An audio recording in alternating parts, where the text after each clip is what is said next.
Hello students, welcome back in toppers Mantra. मैं चंदन कुमार हाजिर हूँ आप सभी के सामने अपनी एक और नई वीडियो के साथ। सो गाइस, आज की इस नई वीडियो में हम बात करेंगे उन सभी स्टूडेंट्स के लिए जो क्लास 11th के स्टूडेंट्स हैं, अपने एग्जाम्स की तैयारी कर रहे हैं, चाहे वो हिंदी मीडियम के स्टूडेंट्स हैं और इंग्लिश मीडियम के स्टूडेंट्स हैं।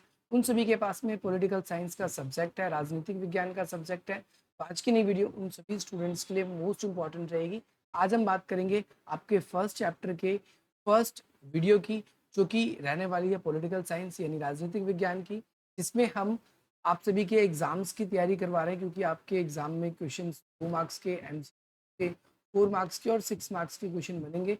तो इस चैप्टर से क्या क्या क्वेश्चन बन सकता है, कहाँ कहाँ से बन सकता है, उसके बारे में हम बात करेंगे। तो जो वीडियो है वो बाइलैंग्वेज होने वाला है, जिसमें इंग्लिश और हिंदी दोनों तरीके के टर्म्स का यूज़ किया जाएगा। तो चलिए स्टार्ट करते हैं अपनी आज की इस वीडियो को। सबसे पहले चैप्टर की बात करें तो constitution, why and how. Hindi में बात करें तो संविधान क्यों और कैसे, इसके बारे में हम बात करेंगे। सबसे पहली बात तो व्हाट इज कॉन्स्टिट्यूशन, आपको ये पढ़ाया जाएगा इसके अंदर कि संविधान होता क्या है। देन आफ्टर, इसके बाद में आपको पढ़ाया जाएगा why do we need Indian constitution, या फिर हमें इंडियन क्या किसी भी कंट्री का कॉन्स्टिट्यूशन क्यों चाहिए। Why do we need constitution, why is important to us, हमारे लिए क्यों ज़रूरी है संविधान, हम इसके बारे में भी बात करेंगे। इसके बाद हम बात करेंगे अथॉरिटी ऑफ आर कॉन्स्टिट्यूशन।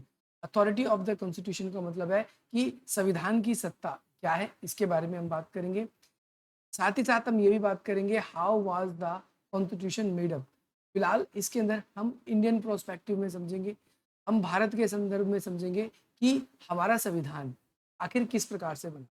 इसके अलावा लास्ट और इम्पॉर्टेंट थिंग, जहाँ से आपको हर साल आपके पेपर में, चाहे 2 मार्क्स में चाहे 4 मार्क्स में, एमसीक्यूज में, जो 100% क्वेश्चन आता ही आता है, या फिर 6 मार्क्स में, तो ये क्वेश्चन आप लोगों के पेपर में कंफर्म आता ही आता है। इसके बारे में बात करेंगे हम कि provisions adopted from the other या वेरियस डिफरेंट कॉन्स्टिट्यूशन में ऐसी कौन कौन सी बातें हैं जो दूसरे देश के संविधानों से हमने अपने संविधान में जोड़ा। So basically these are the factor, ये वो फैक्टर्स होंगे जिनके ऊपर हमें चर्चा करनी है। और most of the year, most probably जो आपके एग्जाम्स में जो क्वेश्चन हैं वो इन्हीं के ऊपर बेस्ड होते हैं। चलिए सबसे पहले हम बात करते हैं व्हाट इज कॉन्स्टिट्यूशन, आखिर कॉन्स्टिट्यूशन है क्या, संविधान क्या है। और देन आफ्टर वेरियस क्वेश्चंस जो आपके एग्जाम में पूछे जाते हैं तो भी डिस्कस करेंगे। सो कॉन्स्टिट्यूशन क्या है? सो कॉन्स्टिट्यूशन को हम कह सकते हैं it is a rule, compilation of rules, you can say कि संविधान क्या है, तो आप बोलोगे कानूनों का संग्रह, कानूनों का संग्रह, जिसमें किसी भी देश को चलाने के लिए जो नियम या जो जरूरी व्यवस्थाएं की जानी होती है वो संविधान के अंदर की। अब यहाँ पर आप लोगों को एक चीज समझना है कि संविधान जो है, जो कॉन्स्टिट्यूशन है, वो दो तरीके का हो सकता है। या तो वो संविधान लिखित हो सकता है, या तो वो अलिखित, यानी हम कहें तो वो रिटन भी हो सकता है और वो अनरिटन भी हो सकता है। ये भी आपको याद रखना है कि संविधान कैसा हो सकता है, रिटन भी हो सकता है और अनरिटन भी हो सकता है। संविधान लिखित रूप में भी हमें देखने को मिलता है और संविधान अलिखित रूप में भी। अगर पेपर में आपकी डेफिनेशन आ जाए कि संविधान क्या है, 2 नंबर में आ जाए what is constitution, why is constitution important to us, तो यहाँ पर सबसे पहला क्वेश्चन कि human is a social person या एनिमल, आप ये कह सकते हो कि मनुष्य है वो एक सोशल एनिमल है, मनुष्य एक सामाजिक प्राणी है, और सामाजिक प्राणी होने के नाते उसे समाज में रहना पड़ता है। वो अकेला अपना डेवलपमेंट नहीं कर सकता, अपना अकेला विकास नहीं कर सकता, इसीलिए उसे समाज में और लोगों के साथ मिलकर रहना पड़ता है।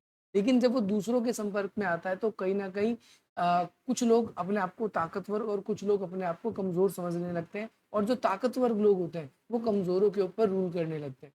इस वजह से कि कमज़ोर लोगों को दबाया ना जा सके ताकतवर लोगों के द्वारा, इसीलिए हम क्या करते हैं, समाज में कुछ लॉज बना देते हैं। और जब ये लॉ बहुत सारे बन जाते हैं या पूरा इनका एक पूरा कंपाइलेशन हो जाता है, तो इस तरीके से संविधान बनना शुरू हो जाता है। तो संविधान आखिर है क्या, व्हाट इज कॉन्स्टिट्यूशन, आप हिंदी में स्पष्ट कह सकते हो कि संविधान, संविधान जो है वो क्या कैसा हो सकता है, वो लिखित भी हो सकता है, और वो संविधान कैसा हो सकता है, अलिखित भी हो सकता है। अलिखित भी हो सकता है, अलिखित का मतलब क्या है कि संविधान हमारे पास रिटर्न फॉर्म में भी हो सकता है और अलिखित भी। लेकिन इन संविधान में, इस संविधान में आखिर है क्या, संविधान में कहोगे कि ये कानूनों और नियमों का, लॉज एंड रूल्स, नियमों का संग्रह है। इसमें क्या है, कानून और नियम है। इन कानून और नियमों के बिहाफ पे, इन कानून और नियमों के आधार पर क्या किया जाता है, किसी देश का शासन चलाया जाता है। यानी rule over the country according to the laws and the rules and regulation. यानी हमारे देश के ऊपर या फिर जिस भी देश का संविधान है, उस देश का संविधान क्या करता है, उस देश पर शासन करने के अधिकार या उस देश पे किस तरीके से शासन किया जाएगा, इन सब चीज़ों की जानकारी हमें मिलती है। इन सब चीज़ों की जानकारी हमें संविधान से मिल जाती है। ये आपको याद रखना है, पेपर में संविधान का परिभाषा या संविधान की जो डेफिनेशन बहुत बार आई है, तो आप इस तरीके से लिख सकते हैं। अब सबसे इंपॉर्टेंट थिंग जो आपके 4 मार्क्स में पेपर में मोस्ट ऑफ द ईयर आ जाती है, या तो 4 मार्क्स में आएगी या 6 मार्क्स में। तो अगर 2 मार्क्स में आ जाए तो आप कोई सा भी जो पॉइंट आपको याद हो आप वो लिख सकते हो। तो यहाँ पर सबसे पहली बात हम करेंगे कि संविधान की हमें नीड क्यों है, why do we need constitution. तो देयर आर मैनी रीजंस, हमारे पास में बहुत सारे कारण हैं जिसकी वजह से हम कह सकते हैं हमें कॉन्स्टिट्यूशन की नीड करती है। देखो कॉन्स्टिट्यूशन क्या करता है, constitution allows coordination and assurance. हमारा जो संविधान है वो क्या करता है, हमारे समुदायों के बीच में कोऑर्डिनेशन, संतुलन जो है उसको बनाने की। तो पहली बात क्या है कि सामंजस्य और संतुलन बनाने के लिए, समाज में तालमेल बैठाने के लिए हमें किसकी जरूरत पड़ती है, संविधान की जरूरत पड़ती है। The first function of the constitution to provide a set of basic rules that allow for minimal coordination, और साथ ही साथ में जो मेंबर्स हैं हमारी सोसाइटी के, उनके बीच में कोऑर्डिनेशन को बनाने में ये क्या करता है, याद रखना है संविधान क्या है, आपसे आ जाएगा। और संविधान क्या करता है तो आपको क्या बोलना है, कॉन्स्टिट्यूशन क्या करता है, कॉन्स्टिट्यूशन हमारे बीच में कोऑर्डिनेशन एंड एश्योरेंस को क्या करता है, फुलफिल करता है, ताकि अकॉर्डिंग टू द रूल के अकॉर्डिंग हम क्या करके चल सकते हैं। आई होप आपको ये क्लियर होगा। जो भी उन रूल्स को ब्रेक करेगा, जो भी उन नियमों को तोड़ेगा, तो फिर उसको क्या किया जाएगा, पनिश किया जाएगा, यानी उसको सजा दी जाएगी। क्योंकि हमारे बीच में हम एक सामाजिक प्राणी है, तो हम लोगों के लिए जरूरी है कि हम सोसाइटी के साथ कोऑर्डिनेशन बनाए। अगर सोसाइटी के अंदर कोई अराजक फैलाने की कोशिश करता है, कोई लड़ाई झगड़े करने की कोशिश करता है, तो हमारा जो गवर्नमेंट का प्रोविजन है वो ये कहता है कि ऐसे पर्सन पे हमें रोक लगानी। सेकेंड फंक्शन, सेकेंड क्यों इंपॉर्टेंट है, of a constitution to specify who has the power to make decision for society. दूसरा पॉइंट हमारा ये कहता है कि जो निर्णय लेने की शक्ति है वो समाज के किस व्यक्ति के हाथ में क्या होगी, ये हमें संविधान से। साथ ही साथ में constitution decide how the government will constitute, यानी संविधान हमारा ये भी निर्णय लेता है या ये भी डिसाइड करता है, निर्धारण करता है कि हमारी सरकार है वो किस प्रकार से काम करेगी। It decide who get decide, मतलब ये संविधान ही तय करता है कि कौन क्या करेगा, और what are the law will be, यानी क्या नियम बने, क्या कानून माने जाएंगे, ये सब के सब में किसके अकॉर्डिंग पता चलता है, ये कॉन्स्टिट्यूशन के अकॉर्डिंग है। तो सेकंड मेजर फंक्शन जो है वो संविधान का क्या है, आप कहोगे कि समाज का कौन सा अंग क्या निर्णय ले सकता है, इस बात की जानकारी हमें कहाँ से मिलती है, संविधान से। साथ ही साथ सरकार जो है वो क्या क्या कर सकती है, इस बात की मिलती है। फॉर एग्जाम्पल दिया गया इंडियन कॉन्स्टिट्यूशन का, it is specified that in most instance parliament get decide law policies parliament. अब यहाँ पर जैसे फॉर एग्जाम्पल इंडिया में बताया गया है कि जितने भी पॉलिसीज फॉर एग्जाम्पल बनते हैं या फिर लॉज बनते हैं, नियम बनते हैं, कायदे कानून बनते हैं, वो सब पार्लियामेंट बनाती है। और ये कहाँ पर क्लियरली मेंशन किया गया है, हर संविधान। ये वाला पॉइंट आपका हिंदी वाला था, आप हिंदी वाले बच्चे ये ध्यान रखेंगे, संविधान ये तय करता है कि भाई आत्मनिर्णय लेने की शक्ति किसके पास होगी। ये भी बता दिया कि संविधान में ये भी चीज़ लिखा हुआ है कि सरकार किस हिसाब से काम करेगी, उनकी क्या क्या पावर्स होंगी, क्या क्या रिस्ट्रिक्शंस होगी according to the constitution. Next third function जो है कॉन्स्टिट्यूशन का, to set some limitation of the government to impose on, सरकार अपनी मर्जी से कोई काम नहीं कर सकती। इन टू से, अगर सरकार अपनी मर्जी से काम कर रही है, नागरिकों पे प्रतिबंध लगा रही है, तो कॉन्स्टिट्यूशन का एक ये और हमारे भारतीय संविधान की ये या फिर संविधान की ये खूबसूरती है या संविधान की एक स्पेसिफिकेशन आप ये कह सकते हो कि ऐसे पर्सन पे, ऐसी गवर्नमेंट पे या फिर ऐसी बॉडीज पे हम लिमिटेशंस लगा सकते हैं। याद रखना है, these limits are fundamental in the sense of government never grasp them, यानी ये जो लिमिटेशंस हैं जो गवर्नमेंट पे लगाई जाती है, सरकार उससे निकल नहीं सकती, क्योंकि सरकार कैसे काम करेगी ये एक बेसिक स्ट्रक्चर, ये बेसिक रूल्स कॉन्स्टिट्यूशन स्पेसिफाई करता है। अगर आप कॉन्स्टिट्यूशन के अकॉर्डिंग नहीं चलोगे तो आपकी सरकार नहीं रहेगी, ये डायरेक्टली कहा गया है। साथ ही साथ the government has specified certain fundamental rights all of us possess as citizens, तो हमें संविधान में मौलिक अधिकार भी दिए गए, ये भी आपको याद रखना है। नेक्स्ट चैप्टर में हम वैसे भी डिटेल से इसके बारे में चर्चा करेंगे। फोर्थ फंक्शन यानी चौथा जो फंक्शन है constitution to enable the government to fulfil the aspiration, हमारी आकांक्षाओं को पूरा करने का अधिकार जो है ये भी किसमें, कि सरकार क्या करेगी, हमारा आपस का देखो यहाँ पर पॉइंट पॉइंट बता रखा है कि जनता की आकांक्षाओं को पूरा करना ये संविधान, ये वाला जो पॉइंट है ये यही कहता है चौथा पॉइंट कि सरकार जनता की आकांक्षाओं को पूरा करेगी, ये संविधान में लिखा है।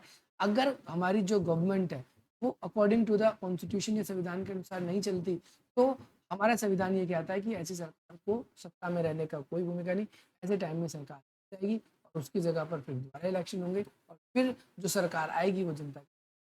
तो गवर्नमेंट का सबसे पहला मोटिव ये होना चाहिए कि वो जो हमारी एस्पिरेशंस है, जो हमारी आकांक्षा है, जो हमारे समाज की, उनको क्या करे, पूरा करे, याद रखना है। फिफ्थ पॉइंट आपका कॉन्स्टिट्यूशन प्रोवाइड्स फंडामेंटल आइडेंटिटी, यानी जो संविधान है वो लोगों की उनको पहचान देता है। It's mean that people as a collective entity into came into the through the basic concept. Last point भी आपको बताएं कि एक तो पीपल की, लोगों की बुनियादी पहचान के लिए और राष्ट्र की, तो फॉर एग्जांपल हम इंडिया का कॉन्स्टिट्यूशन, तो इंडिया किस तरीके का देश है ये हमें संविधान पढ़ने से पता चल जाएगा। अमेरिका किस तरीके का देश है ये अमेरिका का संविधान पढ़ने से पता चल जाएगा, ये याद रखना है।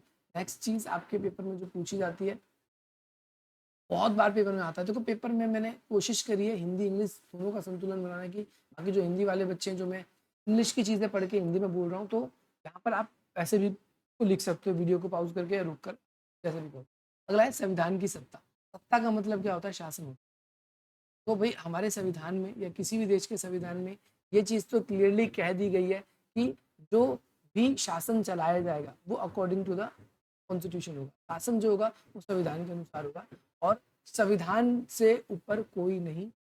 तो संविधान की शासन या संविधान की सत्ता का मतलब क्या है कि राष्ट्रीय आंदोलन से प्रेरणा प्राप्त करने के बाद में हमारे लोगों ने जो आज़ादी की लड़ाई लड़ी, उस आज़ादी की लड़ाई लड़ने के बाद में जो हमें आज़ादी मिली, उस आज़ादी को बनाए रखने के लिए हमने क्या किया, अपने अपना खुद का संविधान बनाया ताकि आने वाले टाइम पे हम पे कोई और राज ना करे, ये याद रखना है। दूसरा, जो कॉन्स्टिट्यूशन फ्रेमर्स थे, जो संविधान निर्माता थे, वो सभी सोसाइटी के क्लास के थे, सभी समाज के सभी वर्ग के थे और साथ ही साथ वो इस तरीके से संविधान बनाने की कोशिश करी ताकि समाज में हर एक तबके का क्या हो सके, विकास हो सके, ये भी याद रखना है। नेक्स्ट है, इसके अलावा कई ऐसे भी टॉपिक्स थे जिन पर जब संविधान बन रहा था तो उस समय बहुत ज़्यादा डिबेट्स हो रही थी। डिबेट का मतलब होता है विवाद, बहस हो रही थी कि ये नियम डालें कि नहीं डालें। तो ऐसे टाइम पे जो सारे जैसे सब मेंबर्स थे उनका तो काम बटा हुआ था कि भाई तुमको ये करना है, तुमको ये करना है, लेकिन जिन मुद्दों पे बहुत ज़्यादा डिबेट होती थी कि ये डाले कि नहीं डालें, डाले तो कितना नियम उसके अंदर रखें या नहीं रखें, इसके लिए भाई जब डिबेट ज़्यादा होती थी तो कॉन्स्टिट्यूशन बनाने वाले सभी लोग मिलके भी बैठक करते थे, सभी लोग कि आप क्या कहते हो, आप क्या कहते हो। इसके अलावा कई ऐसे टॉपिक्स भी देखे गए जिसमें सोसाइटी के जो और लोग हैं उनको भी इंक्लूड किया जाता था, समाज के और लोगों से भी उनकी राय ली जाती थी, तो ये भी याद रखना है आप सभी को। नेक्स्ट है, जो हमारे लोकप्रिय नेता थे जैसे Pandit Jawaharlal Nehru, doctor B R Ambedkar ji, Rajendra Prasad ji, तो उन्होंने कई देशों का संविधान, उस समय के जो भी संविधान निर्माता थे उन्होंने कई देशों के संविधान पढ़ा था और उन संविधान को पढ़ने के बाद में इन्होंने सपोर्ट किया था कि इस तरीके का संविधान। हमारे कॉन्स्टिट्यूशन के अंदर जो अल्पसंख्यक है, माइनॉरिटीज़ हैं, कम संख्या में, चाहे वो क्लास के हिसाब से हो, चाहे वो रिलीजन के हिसाब से हो, तो उनको रिजर्वेशन किया गया, उनके संरक्षण की बात की है हमने। SC ST एक्ट के बारे में आगे की वीडियोस जो होगी उसके अंदर चर्चा करना है, तो यहाँ पर आप ये समझो। इसके अलावा विधायिका यानी जो आपकी लेजिस्लेचर है, एग्जीक्यूटिव है, और जो आपकी जुडिशरी है न्यायपालिका, इसके बीच में हमने अपने कॉन्स्टिट्यूशन में सबके अपने अपने अधिकार दे रखे हैं, कोई किसी के कामों में दखल अंदाजी नहीं करेगा, ये चीज़ क्लियरली हमने। नेक्स्ट है मूल्यों, नियमों और प्रक्रियाओं की कार्यप्रणाली में लचीला। इसका मतलब यह है कि हमने जो भी पहले से नियम बना रखे हैं, लॉज बना रखे हैं, अगर वो समय के साथ पुराने हो गए, ओल्ड हो गए, उसमें भी हम क्या कर सकते हैं, बहुत सारे चेंजेस कर सकते हैं, हम अमेंडमेंट कर सकते हैं। अमेंडमेंट का मतलब होता है संशोधन। तो हमारे संविधान में लचीलापन भी है, हम अपनी आवश्यकता अनुसार उसके अंदर चेंजेस कर सकते हैं। बट आपको ये ध्यान रखना है कि चेंज करने का मतलब ये नहीं कि कल उठे हम सो के हमारा मन कर रहा है संविधान में संशोधन कर देते हैं तो कर दें, ऐसा नहीं हो सकता। संविधान में बहुत सारे प्रोसीजर्स हैं, बहुत सारे, उसको फॉलो करके ही हम उसके अंदर अमेंडमेंट। और आज की जो हमारी नीड है, फॉर एग्जांपल के तौर पे जो संविधान हमने देखा था कि भाई 26 जनवरी 6 जनवरी 1950 को लागू हुआ था, इस दिन संविधान हमारा रिपब्लिक डे बनके हमने तैयार कर लिया। संविधान तो वैसे 26 नवंबर को बनके तैयार हो गया था, आपको पता है, 20 नवंबर 1949 को, लेकिन इस दिन जब संविधान लागू हुआ और आज जो 2024 में इस वीडियो को रिकॉर्ड कर रहा हूँ, तो उस ज़माने में और पहले के ज़माने में अगर हम देखें तो ज़मीन आसमान का अंतर होने का मतलब यह है कि समय बदल चुका है, परिस्थिति बदल चुकी है, सिचुएशन बदल चुकी है, तो उसके अकॉर्डिंग लोग क्या करते हैं, संविधान के अंदर परिवर्तन चाहते हैं और बहुत सारी चीज़ें चेंजेस हो भी रही है। नेक्स्ट चीज़ आप इसके अंदर देखेंगे, अब अगली चीज़ जो आपसे आपके एग्जाम से इंपॉर्टेंट है, जो आपसे पूछी जाती है कि इंडियन कॉन्स्टिट्यूशन जो है वो किस तरीके से बनाया गया, यानी जो है how was the Indian constitution made, कैसे बनाया गया, अथॉरिटी ऑफ द कॉन्स्टिट्यूशन, यानी क्या ऐसी संस्था थी जो हमारे संविधान को बना रही थी। सबसे पहली बात तो ध्यान रखना है, हमने क्या किया, कॉन्स्टिट्यूट असेंबली बनाई, इसमें हिंदी में बोलते हैं संवैधानिक सभा। और उस संवैधानिक सभा को काम दिया गया कि भाई इस ये जो हमारी असेंबली है, ये जो सभा है, ये क्या करेगी, ये बनाएगी संविधान, ये बनाएगी कॉन्स्टिट्यूशन। तो ध्यान रखना है, ये जो कॉन्स्टिट्यूट असेंबली थी, इसके मेंबर को 10 लाख 10 लाख की आबादी में से एक पर्सन को चुना गया, पहली बात। दूसरी बात, इसके जो लोगों को चुनाया गया, तो इसमें दो तरीके के लोगों को चुना गया था, एक प्रांतों को, दूसरा देसी रियासत, प्रिंसली स्टेट, और एक थे आपके प्रोविंस प्रांत। तो जो प्रांत थे, उन प्रांतों को ध्यान रखना, उन क्षेत्रों को कहा गया है जहां पर जो ब्रिटिश गवर्नमेंट थी, यानी जो अंग्रेज थे, वो डायरेक्ट रूल करते थे, डायरेक्ट।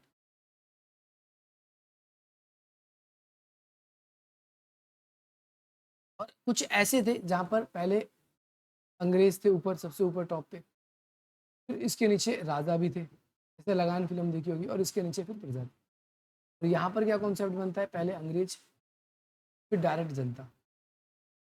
तो प्रांत वो होते थे जहाँ पर, ध्यान रखना है आप सभी को, अंग्रेजों का सीधा शासन होता था, और जो आपका देसी रियासतें प्रिंसली स्टेट्स वो थे जहाँ पर अंग्रेजों का सीधा शासन नहीं था, उसके बीच में राजा भी होते थे और फिर नीचे प्रजा होती। तो दोनों, इन दोनों जगह से क्या किए गए, जो संविधान सभा के जो मेंबर्स थे उनको बुलाया गया। और ध्यान रखना है, इसकी पहली बैठक जो है 9 दिसंबर को पेपर में बहुत बार पूछी गई है। संविधान सभा की जो पहली बैठक है, फर्स्ट मीटिंग जो थी इंडियन कॉन्स्टिट्यूशन की, कब हुई थी, 9 दिसंबर को। और फॉर एग्जांपल, आपको पता है हमारा देश जब आज़ाद हुआ तो 14-15 अगस्त की मध्य रात्रि। आप बोलोगे 14-15 अगस्त की मध्य रात्रि, हम तो 15 अगस्त पढ़ते हैं। देखो, आपको आपने पढ़ा होगा अक्षांश और देशांतर दो रेखाएं होती हैं और ये समय का अंतर डालती है। जब हमें देर रात आज़ादी मिली थी तो उस समय पाकिस्तान में 14 अगस्त ही चल रहा था और हमारे इंडिया में उस समय 15 अगस्त आ गया था। इसीलिए यहाँ पर ये चीज़ मेंशन की गई है कि भारत की जो संविधान की जो पहली बैठक थी, तो जो संविधान सभा का जो गठन हुआ, इसके अंदर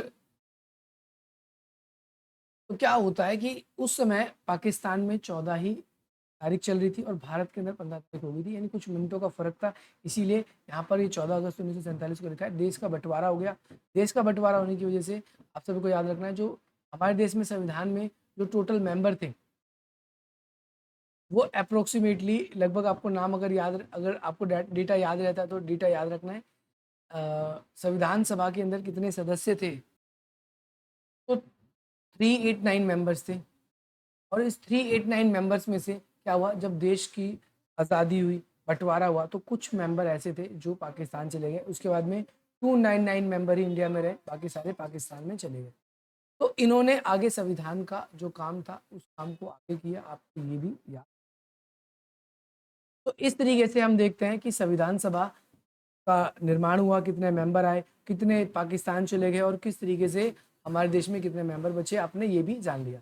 अब आपको ये पता होना चाहिए हमारा जो संविधान बना तो उसमें कितना समय लगा। तो पेपर में बहुत बार क्वेश्चन आता है 2 वर्ष 11 महीने 18 दिन, यानी 2 साल 11 महीने 18 दिन, यानी 2 years 11 month 18 days, इतने समय लगे। और टोटल 166 बैठक या मीटिंग्स हुई थी, ये भी आपको याद रखना है। संविधान बनकर कब तैयार हो गया, तो बनकर तैयार होना और अंगीकृत होना दोनों एक ही बात है, ध्यान रखना है आप सभी को। ये कब हुआ था, ये 26 नवंबर 1949।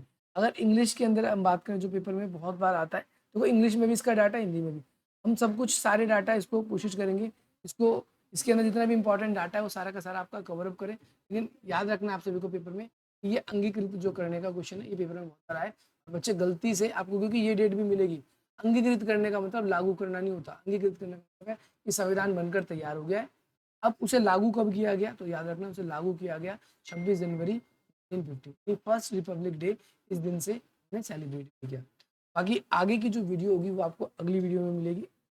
ये क्लास आज की आपकी इतनी, जिसमें हमने कुछ इंपॉर्टेंट क्वेश्चंस को पढ़ा, क्या कुछ एमसीक्यू में भी पूछे जा सकते थे मैंने वो भी डिस्कस किया। और ये आपको अब बाकी आने वाली वीडियो में इसका आगे पार्ट पढ़ा जाएगा। बाकी वीडियो पसंद आए तो आप इसे लाइक करें, अधिक से अधिक मुझे तो शेयर करें। हम आपसे अपनी अगली वीडियो में।